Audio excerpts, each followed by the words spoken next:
Molini, and welcome to yet another episode of Conversations with Langosi. Now, this is the news commentary section where we will be offering insightful commentary and exploring various perspectives on the stories that shape our world. In today's episode, we will be discussing the recent call by South Africa for a comprehensive ceasefire in Gaza and the opening of humanitarian corridors. In response to this latest bout of violence, South Africa, a country that has historically shown solidarity with the Palestinian cause, called for a comprehensive ceasefire and the opening of humanitarian corridors in Gaza. The South African government has repeatedly condemned the Israeli occupation of Palestinian territories as a violation of international law, and it has been actively engaged in advocating for Palestinian rights on the international stage. South Africa's International Relations and Cooperation Minister called for ceasefire in the Gaza war as she addressed the National Assembly on Tuesday, the 7th of November. This cannot be tolerated. This brutality should not be accepted. We must call for a ceasefire now as honorable members of the House of South Africa, the South African Minister Naledi Pandor said. To gain a clear understanding of the South African position on the current Gaza situation, South Africa has a long and storied history of solidarity with the Palestinian cause stemming from our own experience and history with apartheid as a country. The South African government has consistently equated the Israeli occupation with the apartheid regime, drawing parallels between the systematic discrimination and segregation that the native majority suffered in their own country. The government's recent call for a comprehensive ceasefire in Gaza and the opening of humanitarian corridors is in line with their approach of advocating for Palestinian rights.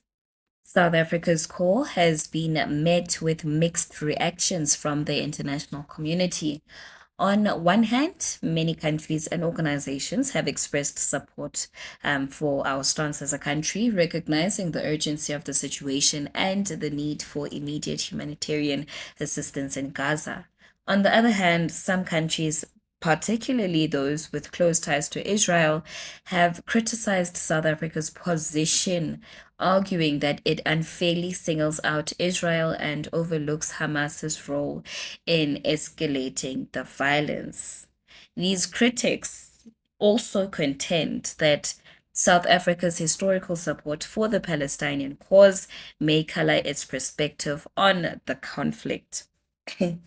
Just to clear up the confusion, during her address to members of parliament on Israel's war with Hamas, the minister also rebutted accusations of alleged bias in favor of Hamas. It is untrue that South Africa has not criticized Hamas or its breach of international human rights law, the minister said. The president stated very clearly, in concert with the SG of the United Nations, that the killing of civilians and the taking hostage of people is a violation of international human rights law. We must be accurate in all our contributions. As an occupying power, Israel can use tools applicable to the rule of law, including policing powers to deal with criminal actions in the area it occupies.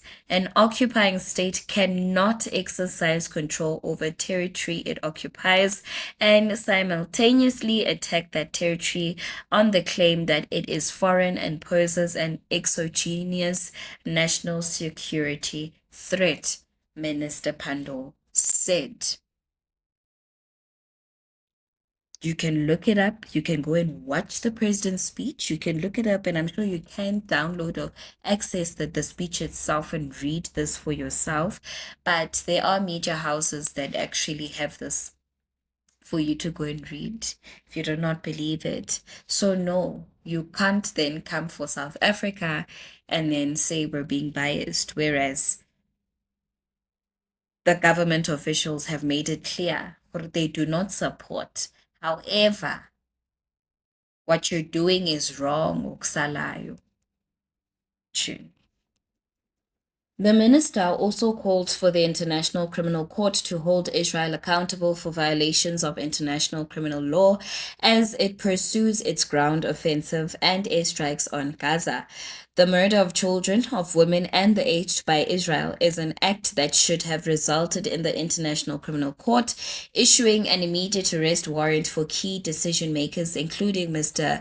Netanyahu, who is responsible for violations of international criminal law. Naledi Pandor's call echoes those of Algeria's president or the prime minister of the Palestinian Authority. On Monday, President Abdelmajid Tebboune called on the ICC to take action to hold Israel accountable for the crimes it is committing against Palestinians in Gaza. And on the same day, Palestinian Prime Minister Mohammed called on the ICC to issue arrest warrants for Israeli officials over the ongoing conflict in the Gaza Strip. Certainly, this issue is highly complex and multiple perspectives will arise. However, let us avoid trying to paint the South African government as promoters of violence with regards to this, guys. Coming back to the minister. As South Africans, we need to raise our voices and call for the following concrete actions to end the suffering. One, an immediate comprehensive ceasefire. Two, the opening of humanitarian corridors so that aid and other basic services reach all in need. Three, all parties to exercise restraint and to desist from fueling this patently unjust war and human suffering, she said. South Africa's top diplomat also urged for a reform of the system of global governance that would provide protection for the most vulnerable. We support a two-state solution. This means we believe Israel has the right to exist as a state alongside a state of Palestine. This has been the long-standing view of the African National Congress before anyone expressed the view on Palestine, she said.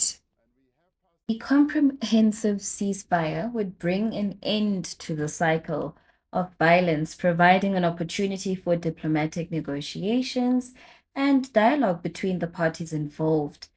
It would also allow for the immediate delivery of aid to alleviate the suffering of the civilian population in Gaza, who have endured immense hardships due to the conflict and the Israeli blockade. The opening of humanitarian corridors would also facilitate the unimpeded flow of essential goods and services into Gaza, enabling the rebuilding of critical infrastructure, including hospitals, schools, and water and sanitation systems. This, in turn, could contribute to stabilizing the region and fostering a more conducive environment for a lasting peace agreement. As we wrap up this episode, it's important to highlight that the situation in Gaza continues to be a pressing humanitarian crisis, guys. And so the call by South Africa or the South African government for a comprehensive ceasefire and the opening of humanitarian corridors reflects a growing international concern for the well-being of the Palestinian people in this conflict zone. And I also find it worrisome for people to be justifying um, what the people of Israel are doing and have been doing to the people of Palestine. So no, our minds are not, our brains are not um stagnant because of brain fog due to our historical stance with Palestine and stuff. It has always been like that because we come from an era of apartheid. So as a country, you can never, in fact, we cannot be found supporting a replica of the apartheid regime because we understand how difficult it is to pull through if you are on the side of the oppressed.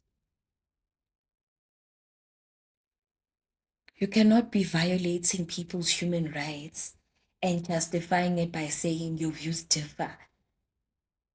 That's creepy stuff. That is creepy stuff. If you're mad, rather keep quiet, because if you keep on coming out and you're dragging us as a country because of our stance, and then you even go back to reference the fact that our stance is probably also fueled by the fact that we've always stood with the people of Palestine. Something is definitely wrong. Your anger is misdirected, literally. That concludes today's video.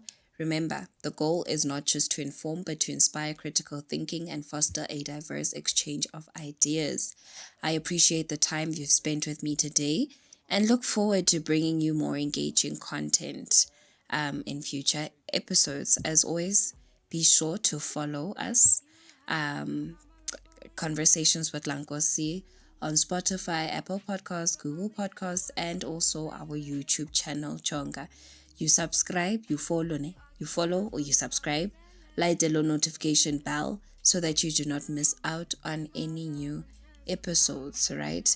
And then please do visit our website, Lankosi Writes, and share your thoughts and feedback. Enkosini for listening to the Conversations with Lankosi podcast. Stay curious, stay informed, and stay empowered.